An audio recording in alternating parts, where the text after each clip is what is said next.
Crecí en Columbus, Ohio, en un tranquilo vecindario de los suburbios donde los inviernos eran suaves y el sonido más fuerte que se escuchaba era el zumbido de la calefacción saliendo por las rejillas. Pero ese invierno fue diferente. Mis padres, Lydia y Marcus, decidieron que debíamos irnos de campamento familiar a las montañas de San Juan, en Colorado. Decían que necesitábamos un cambio de ambiente, alejarnos un rato de la ciudad y de las pantallas. Mi hermana menor, Rose, estaba encantada. Siempre había sido la favorita, la que nunca hacía nada mal ante sus ojos. Yo, en cambio, fui más por costumbre que por emoción. No sabía que ese viaje cambiaría todo, mi familia, mi confianza y mi vida. El viaje hacia el oeste tomó 2 días. La vieja camioneta de mi papá avanzaba por las carreteras infinitas con un zumbido constante, mientras el radio tocaba un jazz suave que llenaba el silencio que nadie se atrevía a romper. Recuerdo el olor del café, el crujir de los envoltorios de comida rápida y cómo el paisaje empezaba a elevarse hasta volverse montañas cuando cruzamos a Colorado. Rose pasó casi todo el camino tomándose fotos y subiéndolas a sus redes, mientras mis padres susurraban sobre algo que no alcanzaba a entender. Cuando les pregunté de qué hablaban, sonrieron demasiado rápido y dijeron, «Solo estamos planeando cómo montar el campamento». Cuando llegamos, el sol se derretía en el horizonte, pintando las montañas de naranja y violeta. El aire era seco y filoso, del tipo que quema los pulmones cuando respiras rápido. Armamos la tienda en un claro rodeado de pinos altos. Un pequeño arroyo, cubierto por una delgada capa de hielo, corría a unos metros. Las estrellas salieron temprano, dispersas y brillantes, como si alguien hubiera arrojado polvo de plata sobre el cielo negro. Nunca había visto un cielo así. En Ohio, siempre estaba opacado por la luz de la ciudad. Por un instante sentí paz. Una paz fría y silenciosa. A la mañana siguiente, desperté con el sonido de unas botas crujiendo afuera de la tienda. Al asomarme, vi a mis padres a unos metros, frente a frente, moviendo las manos con gestos rápidos. No estaban señalando nada ni acomodando el equipo. Parecían hablar en señas, con el rostro tenso y concentrado. Cuando salí y les pregunté qué hacían, se detuvieron de golpe. Mi mamá sonrió, esa sonrisa demasiado perfecta que nunca llegaba a sus ojos, y dijo, «Solo estamos decidiendo a dónde ir de excursión hoy, cariño». Mi papá agregó, «Tú quédate aquí y prende la fogata. Vamos a dar una caminata corta por la colina».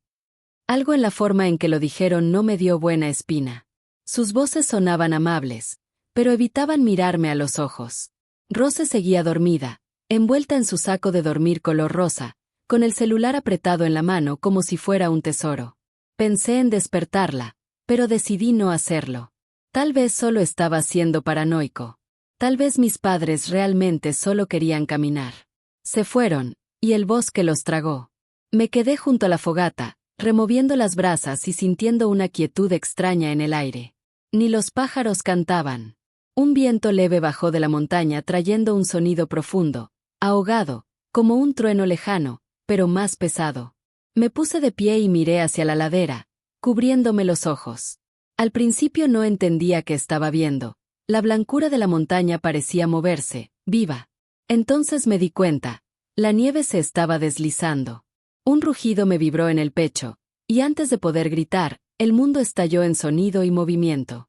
Una avalancha bajaba rugiendo como una pared gigantesca, con una fuerza capaz de borrar todo a su paso. Nieve, hielo y rocas destrozaban el valle, arrancando árboles del suelo. Intenté correr, pero mis botas se hundieron. Antes de dar 2 pasos, algo me golpeó, un tronco, una ráfaga, no lo sé. Fui lanzado en un torbellino blanco. Caí con fuerza, rodé y sentí la nieve presionándome como si tuviera vida. Todo se volvió silencio. No había sonido, ni aire, ni luz, solo el peso aplastante de la nieve sobre mí. Traté de moverme, pero el frío me paralizaba, el pánico me cerraba el pecho. No sabía hacia dónde era arriba. Mi respiración formó un pequeño espacio cálido que se hacía más y más pequeño. Pensé, así se siente morir. Entonces recordé la voz de mi abuelo Arthur, calmada y firme, diciéndome cuando era niño. Si alguna vez te pierdes, quédate quieto y escucha. El mundo te dirá a dónde ir. Así que escuché. Muy débilmente, oí el goteo de agua encima de mí. Moví las manos en esa dirección, cavando despacio. La nieve peleaba, pero no me detuve. Mis brazos ardían, mis dedos se entumecían, y mi corazón golpeaba como un tambor en mis oídos. Cuando vi el primer rayo de luz, sentí como si volviera a nacer. Empujé más fuerte y, de pronto, la nieve cedió. Salí jadeando, el aire cortándome los pulmones. Todo había desaparecido. La tienda, la estufa, las mochilas, todo enterrado o destrozado. La montaña se veía lisa, limpia, como si nunca hubiera habido nada allí. Grité, «¡Mamá! ¡Papá!». El eco me devolvió mi voz, hueca y lejana. Grité otra vez, más fuerte, pero no hubo respuesta. Ningún movimiento. Ninguna huella. Solo silencio. No sé cuánto tiempo vagué. El sol ya se había escondido tras las montañas, y una neblina rosada cubría la nieve. Seguí el arroyo cuesta abajo, esperando que me llevara a una carretera. Mis piernas dolían como de vidrio, mis labios agrietados por el frío. Caía una y otra vez, cada vez con menos fuerzas. Solo un pensamiento me daba vueltas una y otra vez. ¿Por qué mis padres se alejaron justo antes de la avalancha? ¿Por qué sonrieron así? Cuando por fin llegué al borde de una carretera despejada, las estrellas ya habían salido otra vez, débiles y lejanas. Una camioneta roja dobló por la curva, sus faros cegándome en la nieve. Hice señas, apenas, esperando que pasara de largo. Pero se detuvo. El conductor bajó, un hombre de barba gris y ojos amables. «Dios santo», dijo. «¿Estás bien?» «Creo que sí», logré susurrar, con la voz quebrada. Me envolvió en una cobija, me ayudó a subir a la cabina cálida y me pasó un termo con café. Se llamaba Noah Green, un trabajador local del condado. Mientras la camioneta avanzaba rumbo a Ouray, me dijo que tuve suerte. Una avalancha de ese tamaño podía enterrar una casa entera. Asentí, demasiado cansado para hablar. El calor del aire me dolía en el cuerpo mientras la sensación regresaba a mis dedos. Cuando llegamos a la pequeña clínica, Noah le dijo mi nombre a la enfermera y esperó hasta que entré antes de irse. Vi sus luces traseras perderse en la oscuridad. Una enfermera me puso compresas calientes en las manos, y el doctor dijo que solo tenía moretones, sin congelamiento. Debería haber sentido alivio. Debería haber estado agradecido.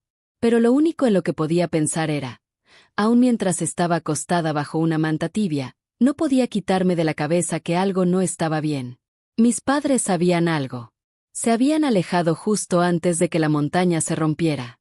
Y mientras me quedaba dormida, una idea me siguió hasta el fondo del sueño.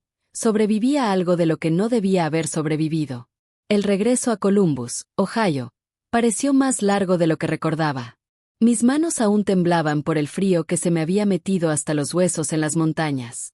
Me senté junto a la ventana del autobús, viendo cómo la nieve se acumulaba en las esquinas del vidrio mientras el camino pasaba borroso. Los otros pasajeros parecían somnolientos, sin darse cuenta de lo extraño que era seguir viva después de haber esperado no estarlo. Seguía repitiendo en mi cabeza el sonido de la avalancha, el rugido, el silencio que vino después. Y la imagen de mis padres alejándose justo antes de que ocurriera. Quería creer que había sido una coincidencia, que ellos no sabían nada. Pero, en el fondo, algo dentro de mí ya se había quebrado. Cuando finalmente llegué a la calle Maple, todo se veía casi igual, los setos cubiertos de nieve, el buzón con el abollón del verano pasado, la luz del porche que mi papá nunca arregló. La casa blanca con la puerta negra se veía tranquila, inofensiva, como si nada oscuro pudiera vivir dentro de ella. El abuelo Arthur había pagado la mitad de la hipoteca antes de morir. Siempre decía que era el único lugar donde realmente se sentía en paz después de volver de Boston. Yo había sido quien lo cuidó esos últimos meses. Sus medicinas, su té, sus historias interminables sobre el mar. A veces me miraba y sonreía, diciendo, «Tú eres la constante, Clara. El mundo necesita corazones firmes». Ojalá hubiera estado ahí ahora. Cuando llegué al porche, esperaba silencio. Pero lo que escuché fue risa. Música salía por las ventanas, una canción de swing vieja, fuera de lugar para la hora y la estación. Dudé un momento, con la mano en la perilla, y luego empujé la puerta. El calor me golpeó primero, luego el olor a pan, y algo dulce, quizá pastel. Di un paso dentro y me quedé inmóvil. El comedor estaba lleno de gente, nuestros vecinos, mis padres, mi hermana Rose, todos riendo y alzando copas. Mi madre vestía un vestido plateado que brillaba bajo la luz. Mi padre llevaba una corbata con pequeños veleros. Se veían felices.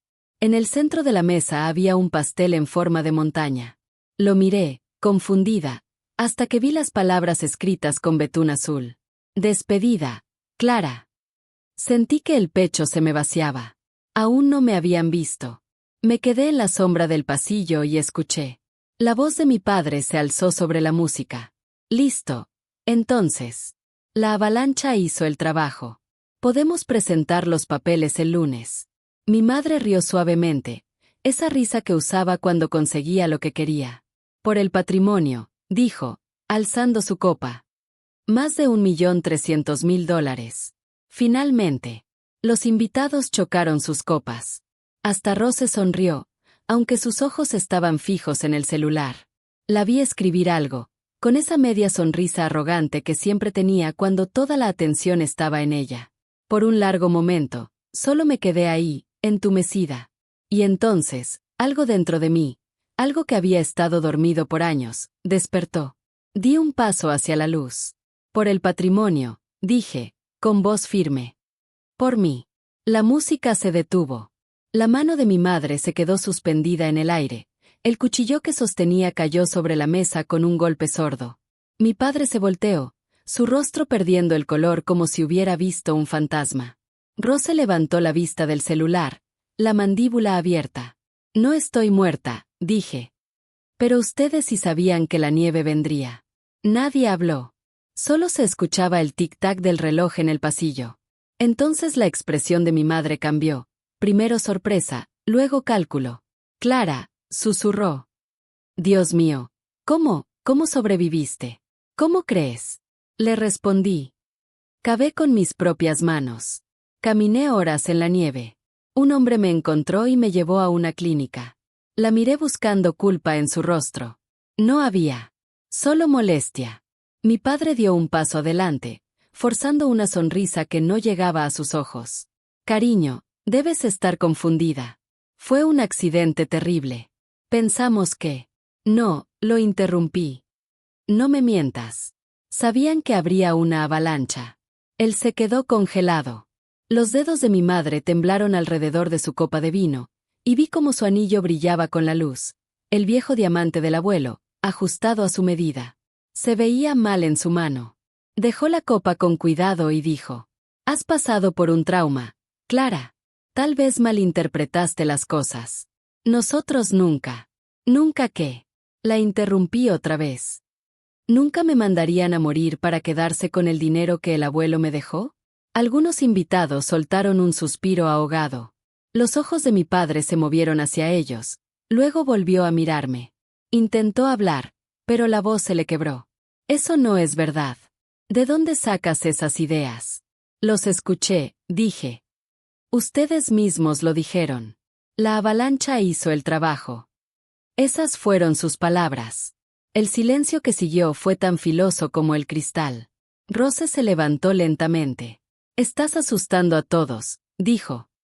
Deberías subir, darte un baño y dormir. Te ves horrible. Su tono era suave, pero sus ojos, fríos. El mismo frío que le veía cada vez que el abuelo me elogiaba a mí en lugar de a ella. La miré. Tú también lo sabías, ¿verdad? No respondió. Solo miró a nuestros padres. Su silencio fue suficiente. Los vecinos empezaron a irse en silencio, murmurando despedidas incómodas. Cuando la puerta se cerró tras el último de ellos, solo quedamos nosotros cuatro. La familia rota. Pensé que ya me había liberado para siempre. Entonces la voz de mi madre cortó el aire. Escúchame, Clara. No puedes entrar aquí y acusarnos así. Pensamos que estabas muerta. Estábamos de luto. ¿Con champaña? Pregunté. ¿Con pastel? Ella se estremeció. Mi padre se dejó caer en una silla, frotándose la cara. No entiendes, Clara, murmuró. Tú siempre. ¿Siempre qué? ¿El error?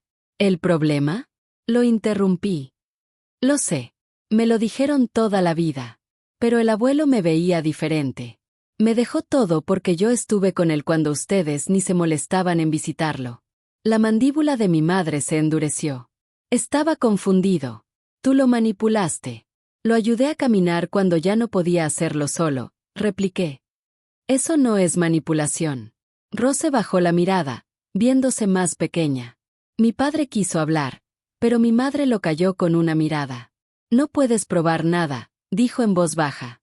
Sonreí, aunque mi sonrisa dolía como una herida. Tal vez aún no, le respondí. Pero lo haré. Me di la vuelta y salí. El aire frío me golpeó el rostro cuando pisé el porche. Detrás de mí, escuché la voz de mi madre subiendo de tono, la de mi padre tratando de calmarla, y a Rose llorando, o fingiendo hacerlo. No miré atrás. La nieve en la calle estaba fresca, sin huellas. Me quedé ahí un momento, respirando el aire helado y recordando las palabras del abuelo. El mundo necesita corazones firmes. Aún no era firme, pero estaba viva. Y por ahora, eso era suficiente. Esa noche casi no dormí. El sonido del viento golpeando las viejas ventanas de la casa en Maple Street sonaba como susurros que no quería oír.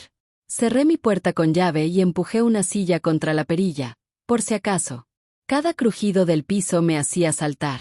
Me quedé acostada mirando el techo, con la imagen grabada en mi mente, el momento en que entré a mi propio velorio. La expresión de mis padres, la sorpresa cambiando a furia, quedó marcada en mí. Estaba viva, pero no segura. Al amanecer, la nieve afuera brillaba en tonos rosados bajo la luz del sol naciente. Empaqué una bolsa pequeña, moviéndome en silencio para no despertar a nadie.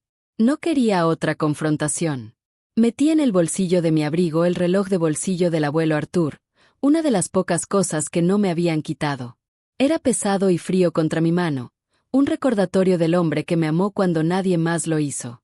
Entonces salí por la puerta trasera, la que daba al callejón angosto detrás de la casa, y empecé a caminar. A 2 cuadras estaba la oficina de Fiona Clark, una abogada que había sido gran amiga del abuelo. Tenía poco más de 50 años, el cabello plateado recogido con cuidado y unos ojos que parecían ya había visto lo peor que el mundo podía ofrecer.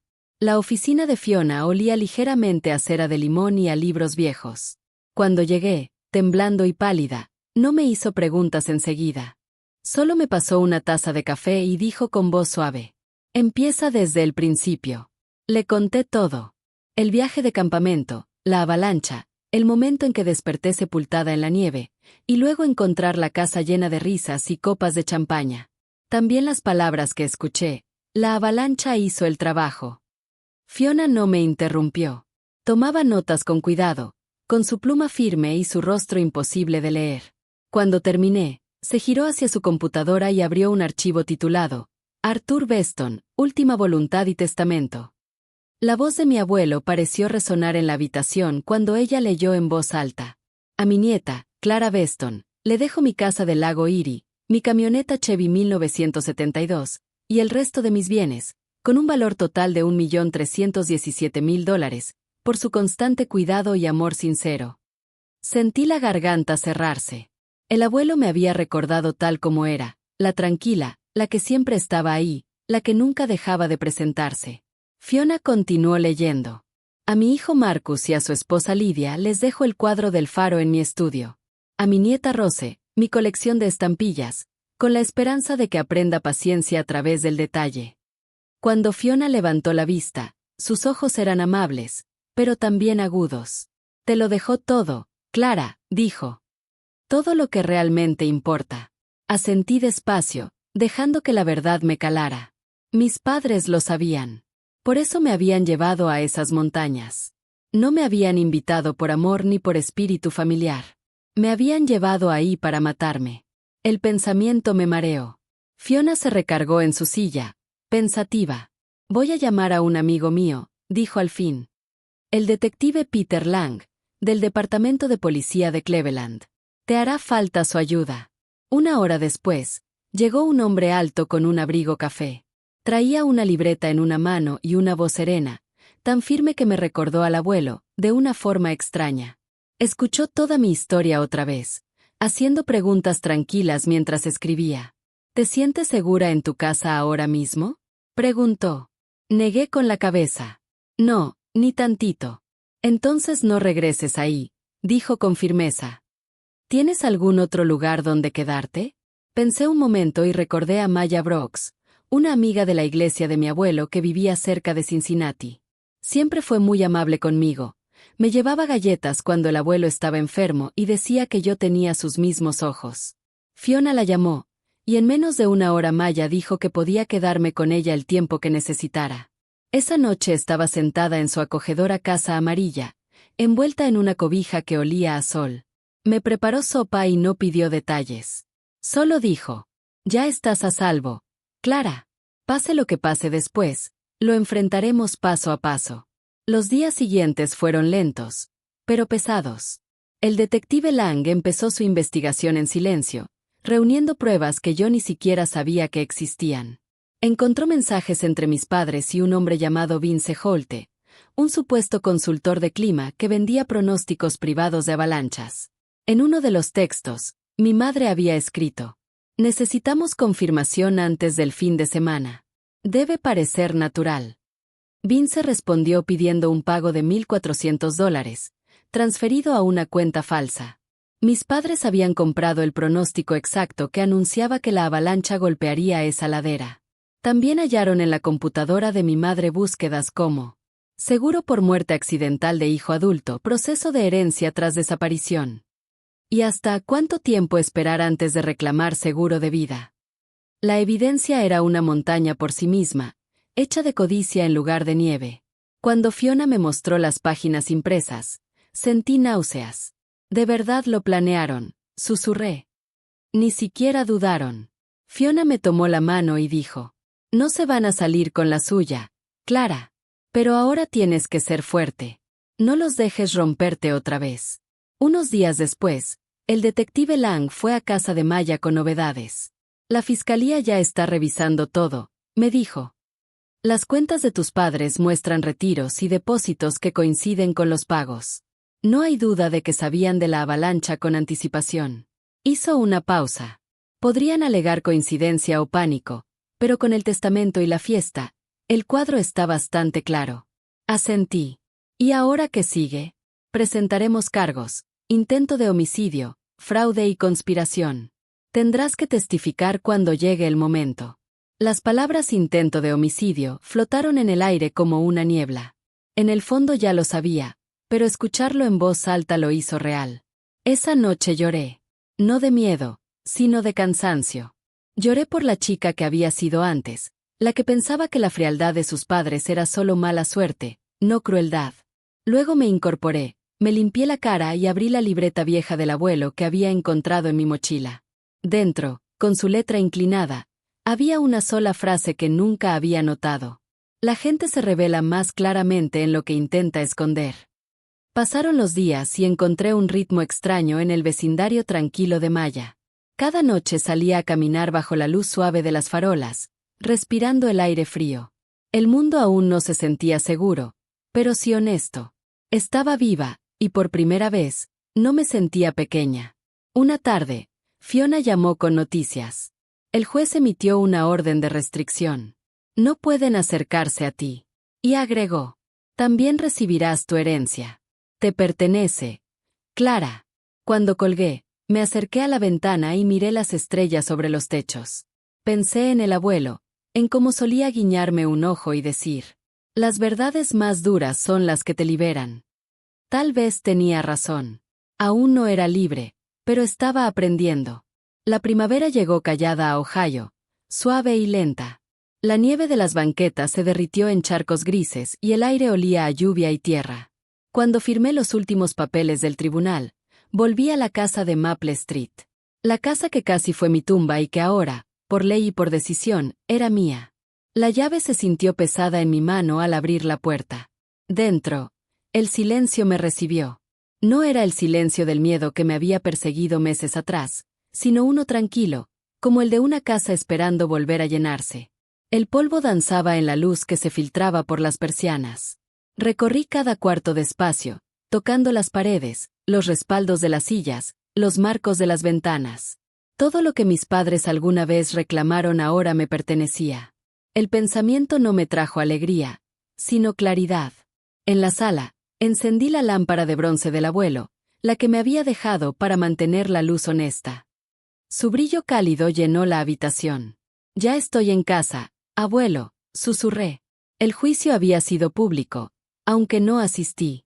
Fiona me contó que mis padres habían confesado a medias, alegando desesperación, celos y problemas económicos. Fueron sentenciados a varios años en prisión federal. Rose evitó los cargos diciendo que no sabía nada. Tal vez era cierto. Ya no estaba segura de querer saberlo. Había dejado de buscar respuestas que dolían sostener. Pasé la siguiente semana limpiando la casa. Tiré lo podrido, guardé en cajas lo doloroso y conservé lo que era verdadero. Abrí las ventanas y dejé que el aire frío barriera los cuartos como si trajera perdón. La casa volvió a respirar. Y yo también. Hice un plan. Vendería la propiedad del lago Erie, demasiado llena de fantasmas, y conservaría esta casa. Llamé a un agente inmobiliario, Daniel Hearst, de Cleveland.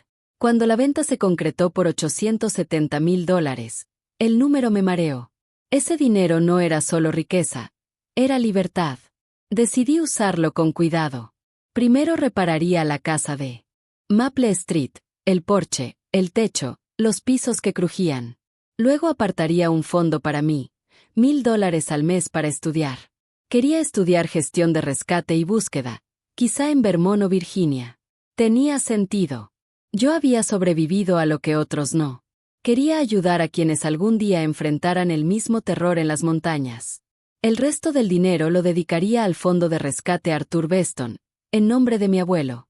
Serviría para ayudar a pequeños equipos de rescate en Estados Unidos a comprar mejor equipo, radios, cuerdas, ropa térmica. El abuelo siempre decía: si sobrevives a la tormenta, le debes al próximo viajero un camino para cruzarla. Yo quería construir ese camino. La vida volvió a moverse con un ritmo sereno. Pinté la sala de un color crema suave, planté menta, tomillo y albahaca en el patio, y arreglé el columpio del porche. Cada mañana tomaba café ahí, mirando cómo la calle despertaba con autobuses escolares y perros paseando. Por primera vez, el sonido de la vida no me asustaba.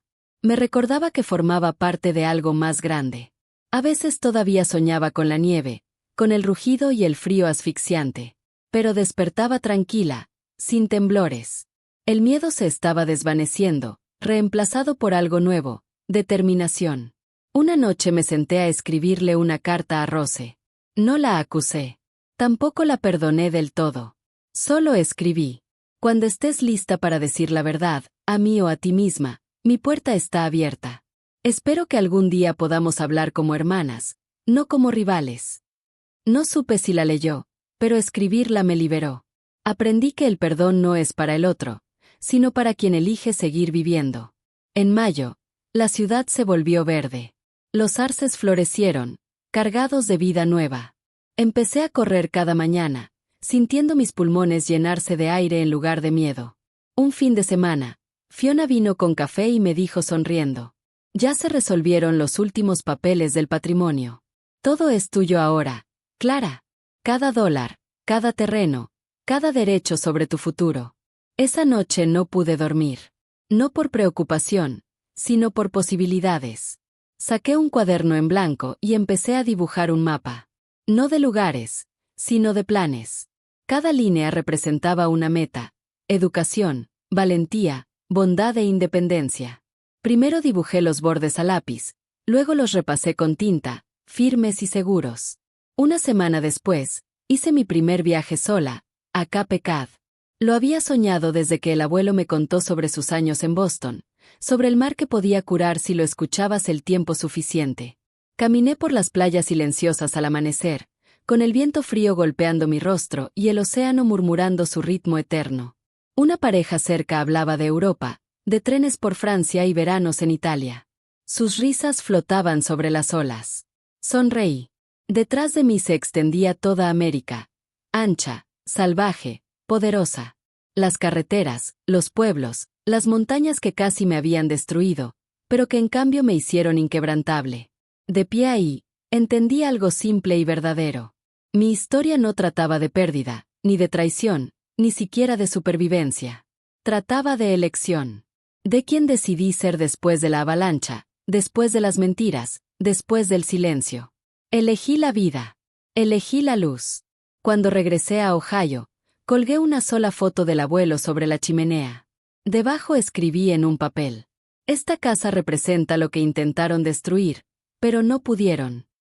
A veces todavía escucho el eco de la nieve en mis sueños, el rugido que se cierra sobre mí, pero siempre despierto cálida, con la luz de la mañana bañando mi cama, y me repito: lo logré. Ya no soy la chica que querían borrar. Soy la mujer que salió de la tormenta, que construyó su propio hogar, su propio mapa, su propio nombre.